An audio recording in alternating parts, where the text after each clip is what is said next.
It's the Fatboy Show on your number one station, RX Radio. I hope you're doing great and enjoying the season. My, oh my, we're getting all set to embrace a new year. 2023 is just around the corner. Are you excited about that, Olive? Of course, every new year is a new chapter, a fresh page for you to start over.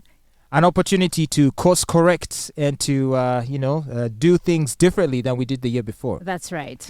Okay, well, you do have a couple of days before your resolution can kick in because people have this thing where they realize, hey, wait, the new year already came? All right, I will start next year. So if it's like a diet they were planning to start, then if they missed the new year mark, then they'll just push it till the next one. Yet we all know that many people do not actually hit the new year mark. So why don't just start right now? When you remember, just start. Hey, yes. So don't wait for new year. Start now and then let the new year find you when you've already kicked off. Exactly. Yeah, it's kind of like, being faithful to your partner. I mean, why wait till the wedding day to start being faithful? How about now as you are still dating? Exactly. Practice now. Practice now because practice makes perfect. But guys are out there on their bachelor parties having strippers and doing God knows what. And you expect to have spent the night with strippers and then the next day or after your wedding you're going to be faithful? Please. It's more like when you do that, you're kind of setting up something that is negative for your own marriage. And I'm not even trying to be religious here, but it sounds weird. Like you were in that. Okay, I was. Yeah? What? You're in you the were what? with. Well, I won't go there.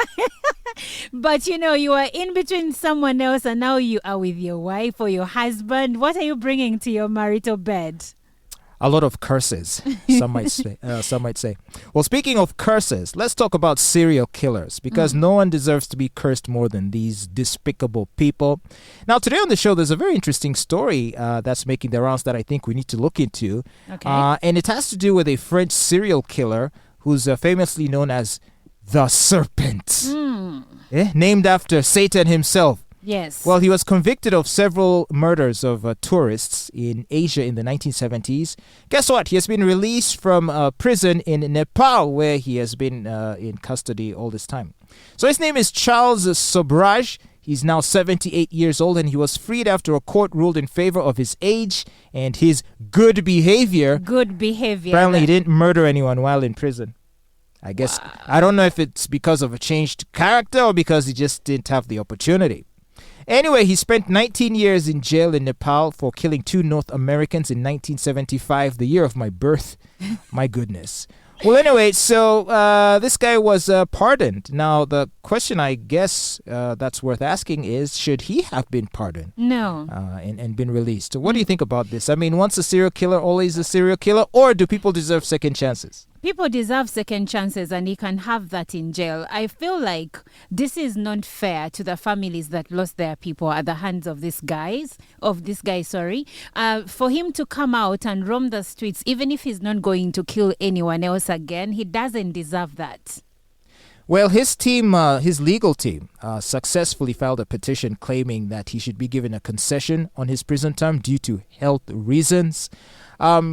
It's on the point of, and in his case, he had been given 2 life sentences that he was serving. Yes, and the last one was given to him in 2014.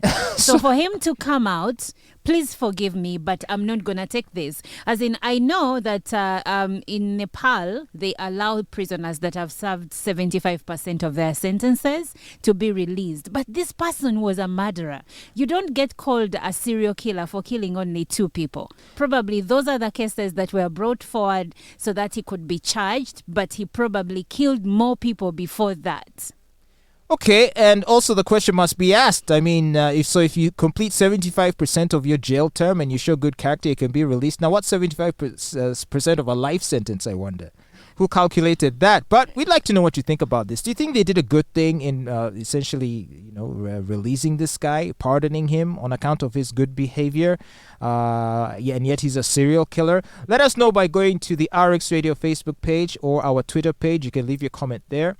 Or if you like, you can call into the show through the RX Radio app and join us in conversation. We'd like to know what you think about this. I know it's still the spirit of love, the season of love and of giving and of Christmas and all that. And so maybe a lot of people are in a charitable mood. But should we extend that charity to serial killers? Your thoughts? Do we have someone on the line? Hi, hello. Hello. Hey, how you doing? Yeah, I'm good. What's up? Good, you're on the Fatboy Show. Is this Mr. Pius? How you guys? Yeah. Hey, Mr. Pius, Merry Christmas. Man, prosperous New Year coming through. Hey, well, it's better. I know. So what's up?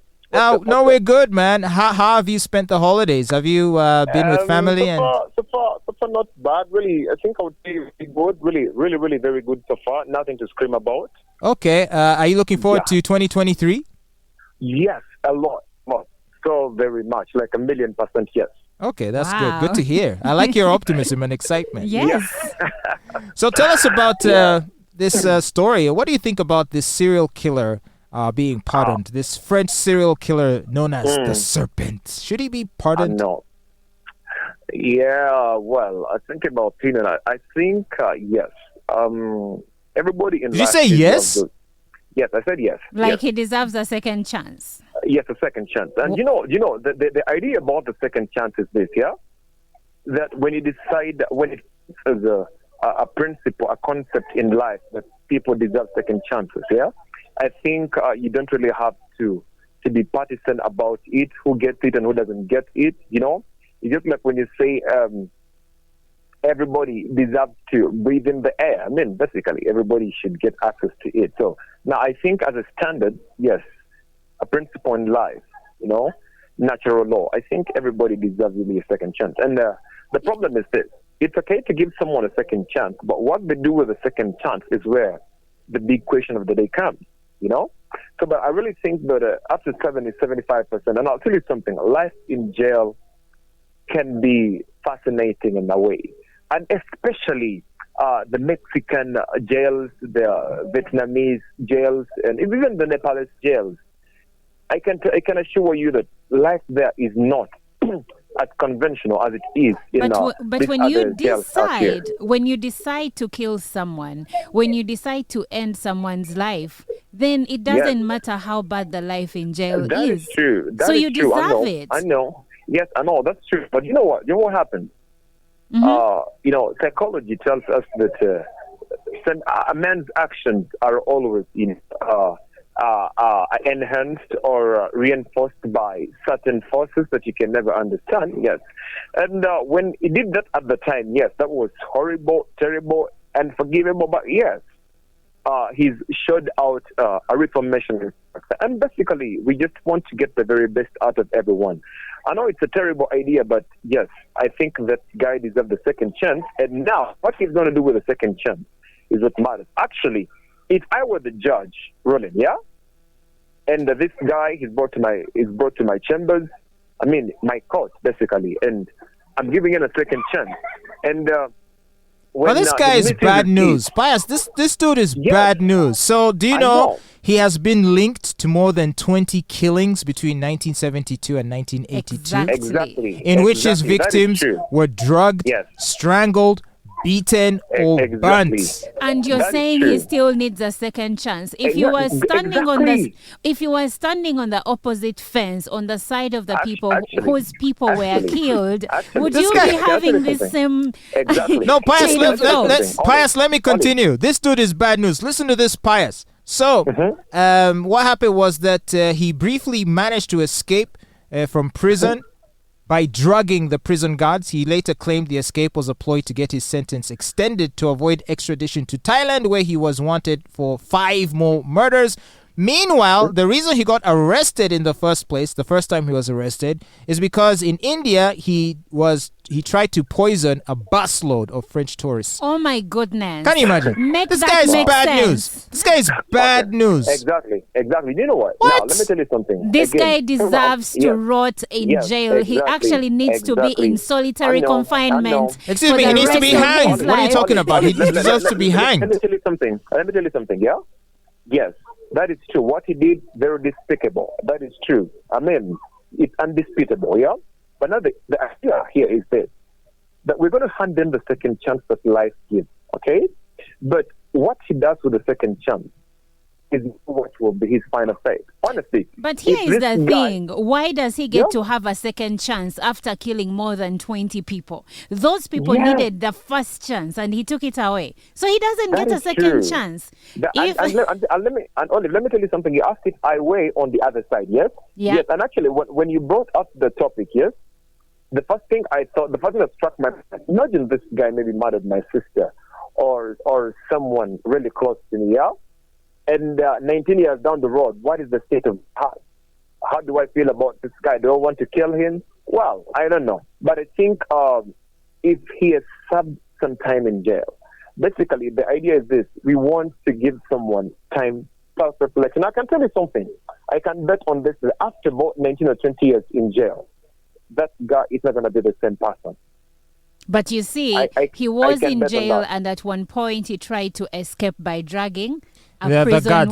Yes. So this is the same guy that you're saying he's learned, that his behavior has changed. Yes. I know. Yes. So anyway, you're in a very charitable... No, the thing is, it is, I mean, psychologically, someone would be triggered to do that. Now, look at this.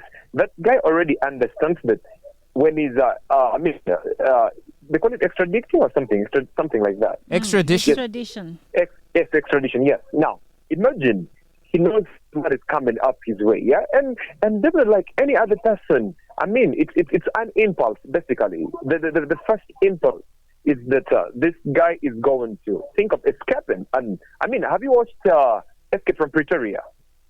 No. No, not seen it. Prison Break. Yes, Escape from Pretoria, Prison Break, and many others. You know, so but in those cases, it's usually an innocent man who tries to escape and seek justice. Yes, this guy is guilty as hell. Redemption, like that. The idea here and is the crimes can't be compared. One was. I know, but it's what I'm bringing here is the situation in the cell. Oh, you're too kind. No, Pius, I usually agree with you, but today I have refused. Today I have refused. Olive, me too.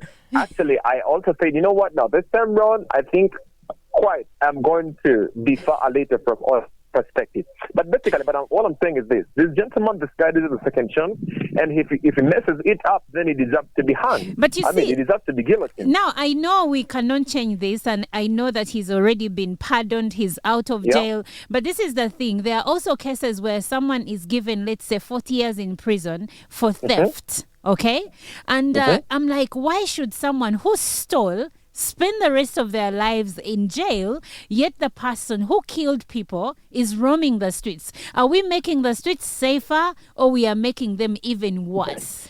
Anyway, Pius, I want to thank you so much for reaching out to us. Always a pleasure to talk to you, and thanks for letting us know what you think, even though today, for the first time, you and Oliver are in disagreement. I know. But do take care and have yourself a happy new year, okay? Thank you so much. You too, you guys. All right, man. Keep listening to RX Radio. Now, in case you want to know more about this very horrible man called the Serpent, there's actually a BBC and Netflix series that was made about him that was released last year. Called The Serpent. So maybe you can check it out and find out more about this despicable man and how he lived this very horrible life, causing harm to innocent people. And now he's being free. He's free. It's just gross, man.